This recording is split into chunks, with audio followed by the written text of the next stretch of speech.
pastor, que terra é essa chamada Beolá? O texto bíblico desta manhã, irmãos, é Isaías capítulo 62, versículo 4. E fala exatamente sobre esta terra chamada Beolá. Vamos ver. A minha versão é um pouco mais restrita ao original, eu vou ler para vocês. O versículo 4 diz assim: não mais chamarão abandonado, nem desamparada a sua terra. Você, porém, será chamada Efesibá, e a sua terra Beolá, pois o Senhor terá prazer em você, e a sua terra estará casada. A palavra Beolá, irmãos, aparece pela primeira e única vez na Bíblia, aqui nesse versículo. E como vocês podem observar, ela não aparece sozinha, mas acompanhada de uma outra palavra, Efesibá. Quando me deparei pela primeira vez com a palavra Efesibá, colocada ao lado da palavra Beolá, eu confesso que achei que alguma coisa estava errada. Não batia, não se casava na minha mente Efesibá com Beolá. Mas quando me dei por conta que se tratava de uma profecia vinda, dada por Deus, e eu parei minhas conjecturas, porque algo que vem de Deus a gente não discute, a gente aceita. E eu passei a estudar. E não demorou muito, queridos irmãos, para eu chegar, cair na real, que eu estava completamente errado. Seguramente muitos de vocês já buscaram um dicionário bíblico para ver o significado, ou mesmo, quem sabe, até o Google mesmo, para ver o significado da palavra Beolá. Mas estou certo que ninguém ficou satisfeito, nem eu fiquei satisfeito, porque há uma grande escassez de informação sobre a palavra Beolá. Em algumas fontes de informação primárias, tudo que encontramos sobre Beolá é que significa casada, ponto final e nada mais.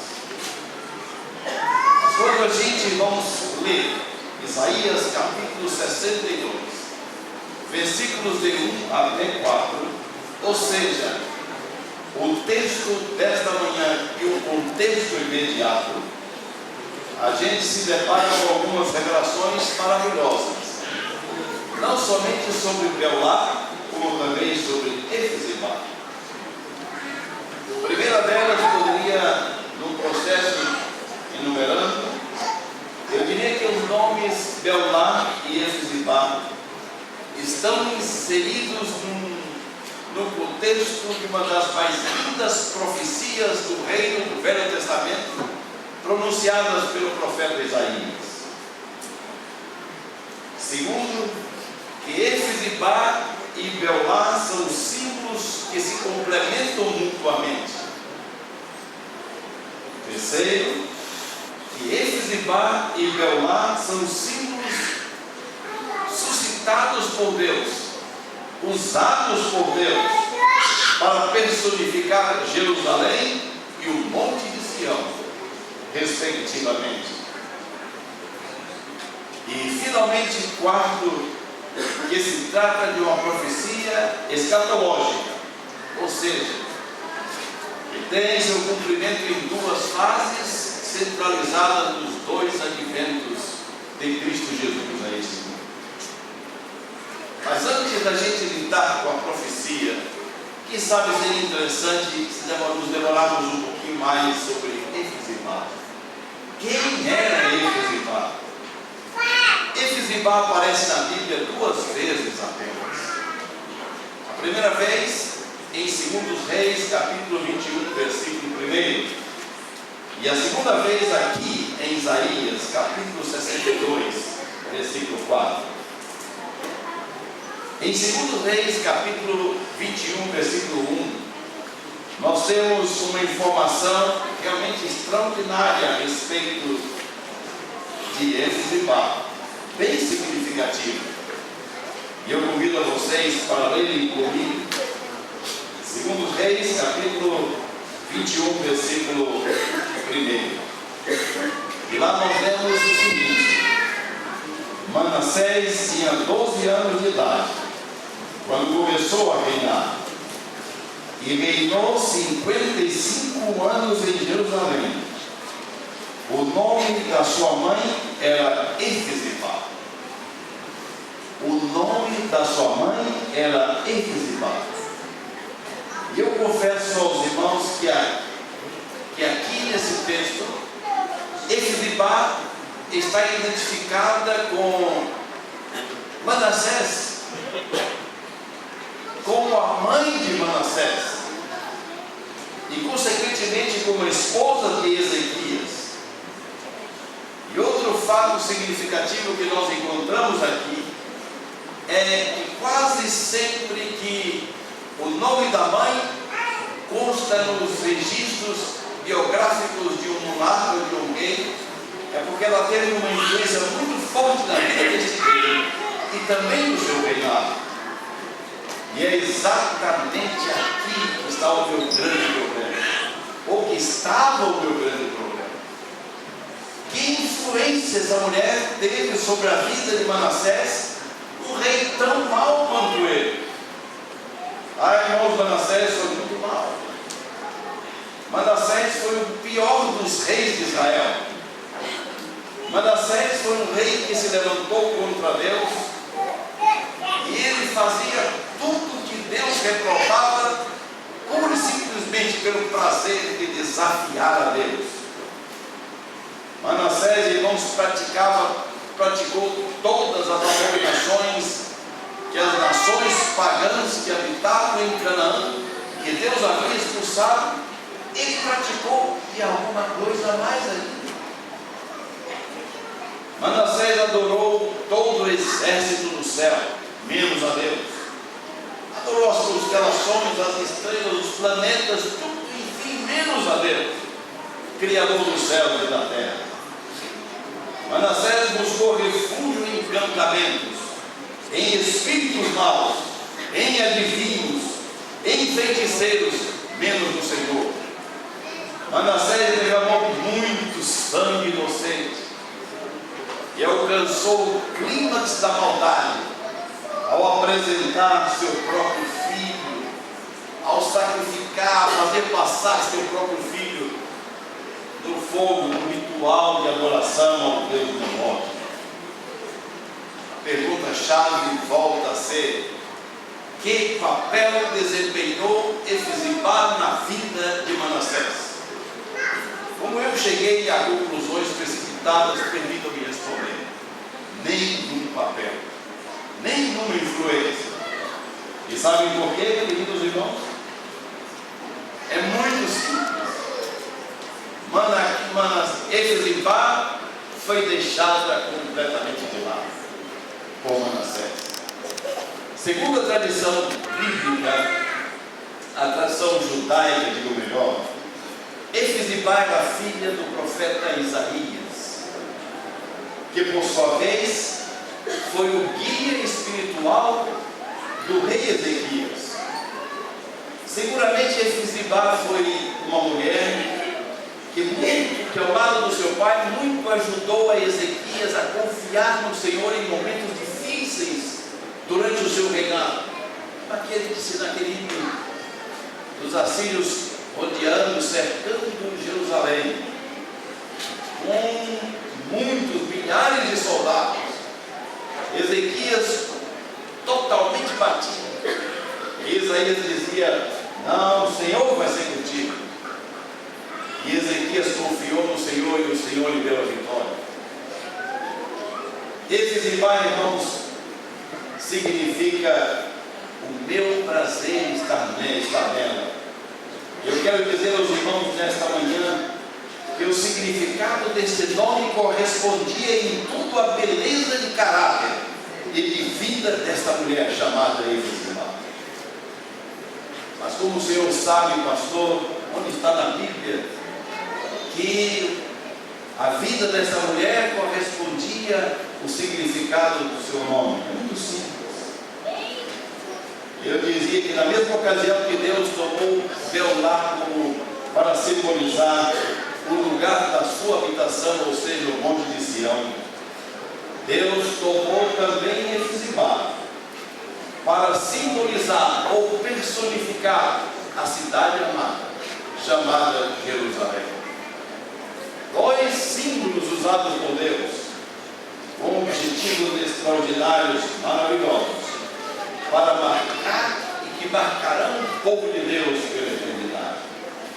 Efesibá poderia sim ter ajudado o seu filho Manassés, se ele tão somente lhe tivesse dado ouvidos.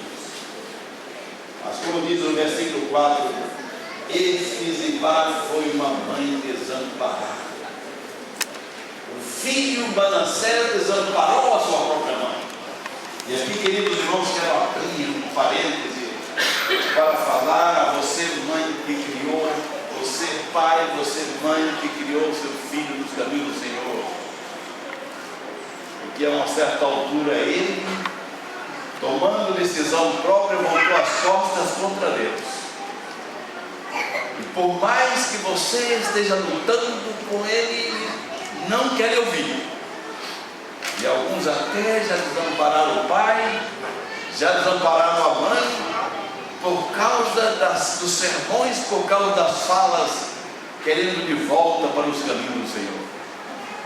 Quero falar também a você pai, a você mãe, Efesibás modernos, que se receberam, que aceitaram Cristo muito tempo depois, que depois de terem já criado seus filhos em caminhos que não são do Senhor, mas que agora querem ver os caminhos de Deus e têm trabalhado para que eles aceitem, parem para dar ouvido ao Senhor. E eles então voltam as costas e até desamparam por completo a este pai e a esta mãe. Quero lhe dizer nesta manhã, minha querida irmã, meu querido irmão, e Efesibá foi desamparada por seu filho, mas não por Deus. Efesibá foi rejeitada por Manassés, mas não pelo Senhor. E quando Efesibá se sentiu, irmão, desamparada, ela não se deixou esmorecer, não se deixou abater. Antes ela se apegou ainda mais com Deus e se tornou um símbolo de mulher, de fé e de oração. Ela se tornou uma mulher poderosa, cujo significado do seu nome correspondia perfeitamente ao significado da sua vida, da sua fé. Enquanto isso, irmãos, Manassés seguiu o curso decadente de um rei orgulhoso. Apoiado em seus deuses e também em seus exércitos, ele se achava preparado para enfrentar Nabucodonosor e seus exércitos. E como consequência, ele foi derrotado, foi humilhado e acorrentado, e agora era levado, puxado como animal, com um gancho preso nas narinas e levado para a Babilônia. E lá em Babilônia, irmãos, se sentiu no fundo do poço. Diz a Bíblia que ele clamou ao Senhor. E Deus ouviu sua oração. Mas eu escreveria esse final da história de Manassés diferente. Eu escreveria que em Babilônia, no final, no fundo do poço, Manassés se lembrou do Deus da sua mãe, das orações da sua mãe, clamou ao Senhor, e Deus ouviu os dois, em amor ao pedido daquela mulher, Deus atendeu o clamor daquele filho. manhã quero dizer aos irmãos que o povo judeu, nem com a experiência dura de Manassés e de perdão, mudou de atitude com relação ao Senhor. E continuou desafiando a Deus, rejeitando suas orientações, matando os profetas. E assim, em 587 a.C., Jerusalém foi cercada pelos babilônios pela segunda vez. Desta vez, irmãos, com toda a fúria, eles derrubaram os muros de Jerusalém, destruíram completamente suas casas, transformaram em ruínas o majestoso reino de Salomão, levaram o povo judeu acorrentado para a Babilônia, para depois de lá espalhar pelo mundo do Império Babilônico, e deixaram os pobres lá na terra, os poucos lavradores, sob o comando de Gedalias, um vassalo do rei de Babilônia. Mas Gedalias não durou muito tempo. Devido à rebeldia daquele povo, 2 meses depois que estava ali, ele foi assassinado numa conspiração.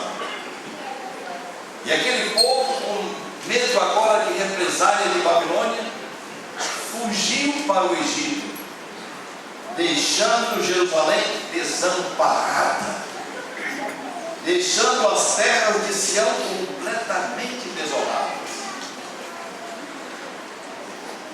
Aí a profecia da situação, daí o texto que hoje falar sobre desamparo, desolação. Nesta manhã quero dizer aos irmãos que Deus, que não temos da Bíblia nenhuma profecia, mas sobre restauração temporal do reino de Judá e também de Israel. Não tem nenhuma mais. Mas, por outro lado, temos algo muito melhor. Temos muitas profecias anunciando a restauração, a breve restauração de Jerusalém e de Sião espirituais. Irmãos, quando se dará a restauração em Jerusalém espiritual e de Sião espiritual, eu não sei. A Bíblia não revela para nós, só o Pai sabe. Mas eu sei que será algo extraordinário, maravilhoso, majestoso, glorioso. A Bíblia coloca isso com muita clareza ao longo de todo o Novo Testamento, falando sobre esse momento extraordinário.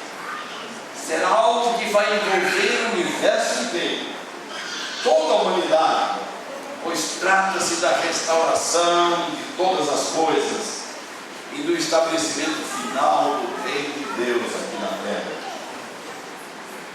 Nós estamos, irmãos, em plena Copa do Mundo. Todos nós temos predileções. Uns gostam dos irmãos argentinos, outros gostam dos franceses, porque nós acolhemos aqui em nossa cidade.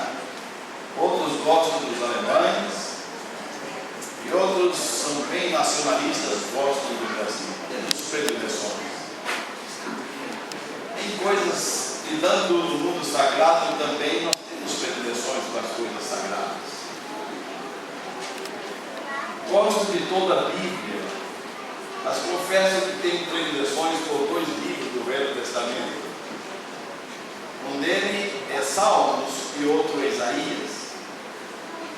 Gosto de 2 livros, de 2 escritos do Novo Testamento, de João e também dos escritos de Paulo.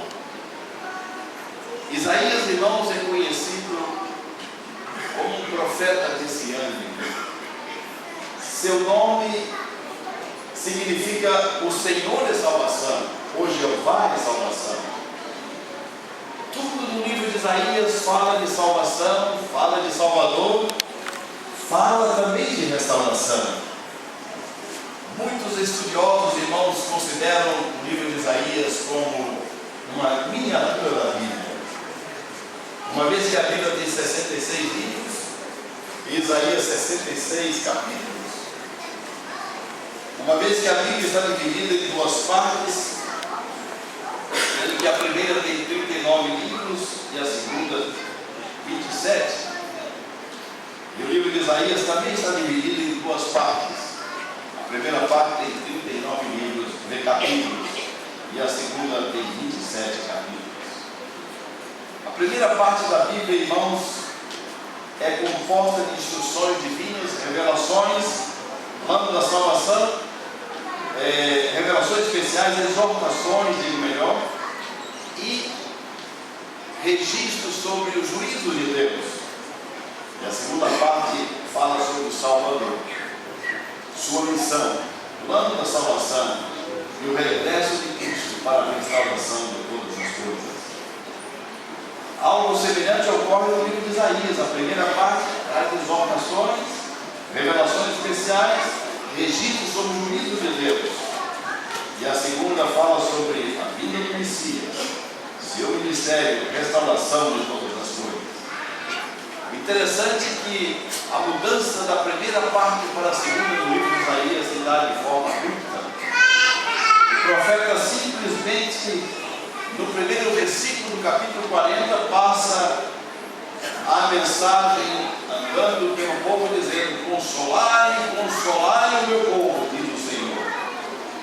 E daí passa a trazer várias mensagens de conforto, dentre elas esta maravilhosa mensagem que nós temos em Isaías capítulo 62, versículo 4: nunca mais te chamarão desamparada, nem a tua terra se denominará desolada, mas chamar-te-ão Efesibá, e a tua terra Beolá, porque o Senhor se agrada de ti, e a tua terra se casará ou será desposada. Em outras palavras, nunca mais é uma negativa muito forte.